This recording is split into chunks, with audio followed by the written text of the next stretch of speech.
Bon, tout est relancé. Vous pouvez passer juste devant.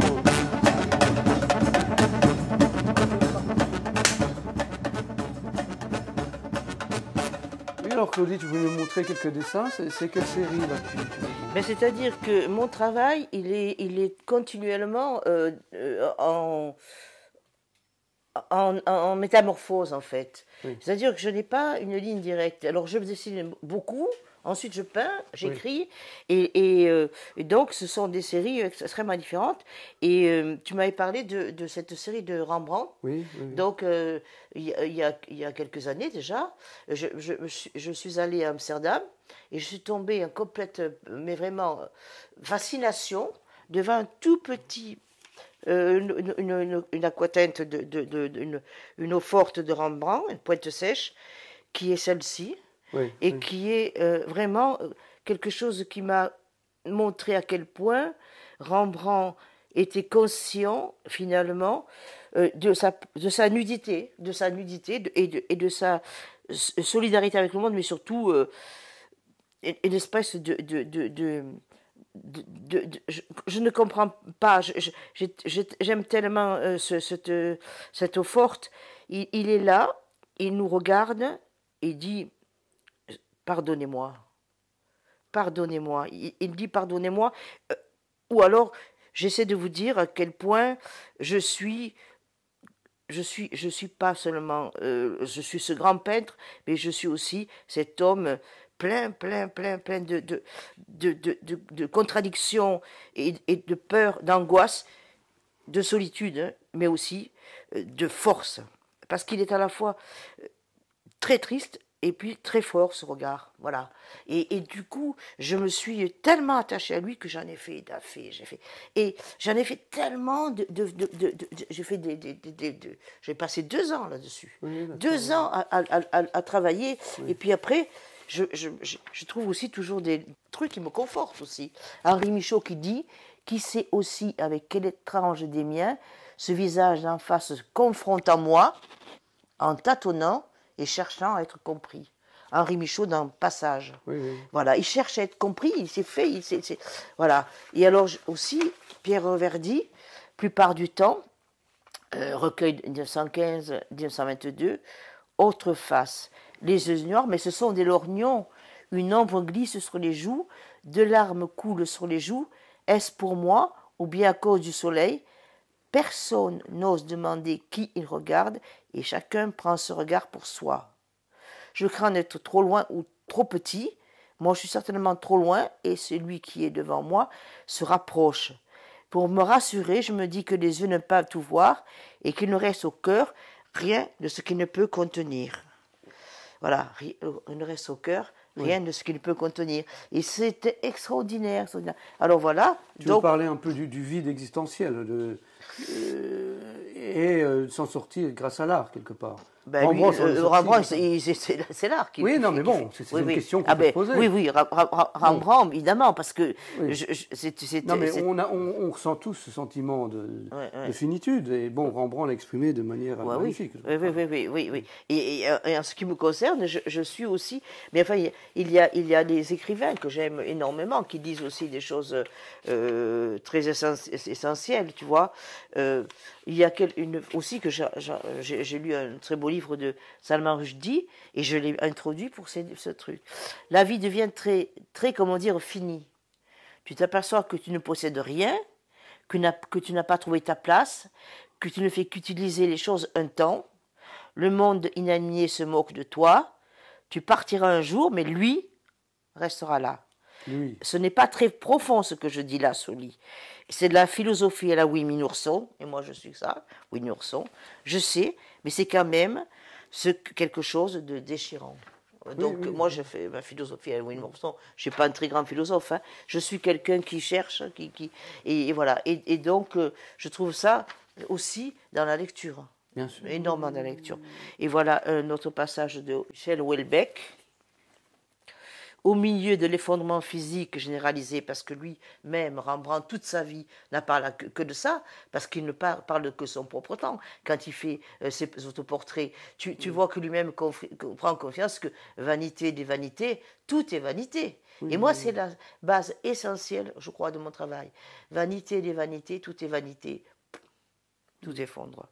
Au milieu de l'effondrement physique généralisé à quoi se résume la vieillesse, la voix et le regard apportent le témoignage irrécusable de la persistance de caractère, des aspirations, des désirs, de tout ce qui nous constitue une personnalité humaine. La carte et le territoire, Michel Houellebecq. Voilà. Donc, oui, il parlait d'un artiste d'ailleurs. Oui, tu vois. Hein, il parlait d'un artiste. Oui, tu vois, voilà. De l'art et d'un artiste. Voilà, tu vois. Donc, je l'ai mis parce qu'au bout du compte, il n'y a plus que la solitude, le froid et le silence, il dit. Alors, on arrête de rire, tu vois. On finit toujours par avoir le cœur brisé, tu vois.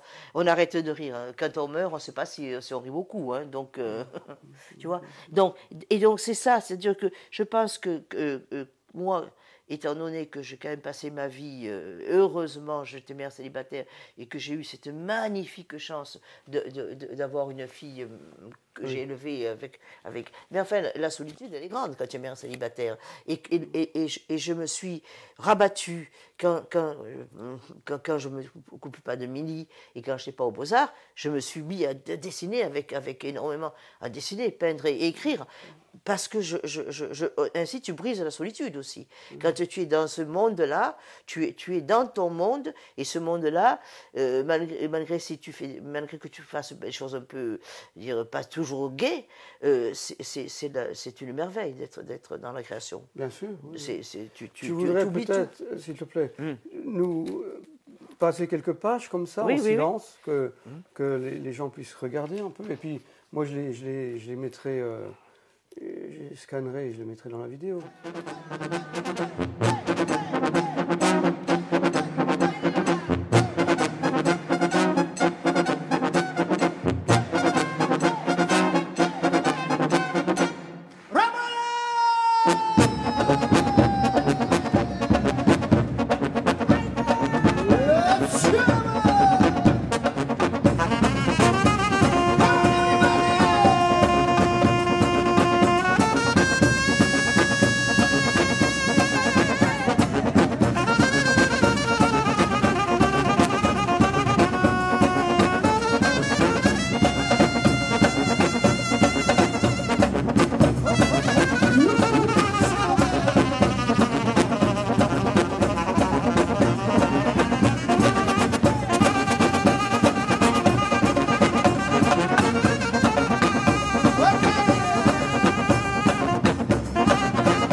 Là, tu as mis tous les papiers que tu voulais nous montrer aujourd'hui, c'est ça? Ou tu vas en montrer... Les tout petits formats, justement. Les oui, d'accord. Tu vois? Oui, ben... Bon, ben... Après, si on finit sur Rembrandt, je peux après préparer. Parce que là, c'est une note un peu triste, là. Mais moi, je suis un personnage plurifacette. Jean qui pleure, Jean qui rit. Hein, donc, donc, Jean qui pleure, après Jean qui rit. Et alors, comme j'aime beaucoup dessiner, pendant un certain temps, j'ai dessiné des petits objets dans la maison. Oui. Des petits objets. Donc là, c'est pas du tout la même façon, parce que la façon de dessiner n'est pas du tout la même, puisque là, je n'utilise pas du tout d'ombre, je ne travaille qu'avec le trait. Alors là, voilà, tu vois, mais c'est ça, évidemment, j'aime énormément. Oui. Donc là, là, c'est un petit dessin qui finalement représente des objets que j'ai dans la maison, que j'avais, je pense, acheté à Mykonos ou dans les îles grecques. Alors là, j'ai fait ce petit dessin et j'ai marqué plus les mouettes, Parce qu'il manquait la mer quand même dans ce dessin. Donc j'ai marqué plus les mouettes. Alors là, c'est aussi des objets que j'ai chez moi. Ça, c'est un truc que je vais ramener du Pérou. Enfin, ça, ce sont des statuettes que j'ai ramenées de mes voyages. Et tout ce truc allié aussi bon, moi, j'aime bien les pierres, j'en ai fait ce rapport de liaison entre les objets. Bon, là, c'est aussi une statuette que j'ai ramenée. Et là, j'avais encore mis ce truc, cette phrase qui m'obsède un peu: polis ses armes, ses jades, ses dieux, ses gens, ses champs, ses grelots, venus de quelques décades, une troupe sort de l'eau, puis tout passe à la cascade et retourne dans le flot. D'après Norge. Donc c'est un poète que j'aime beaucoup, Norge.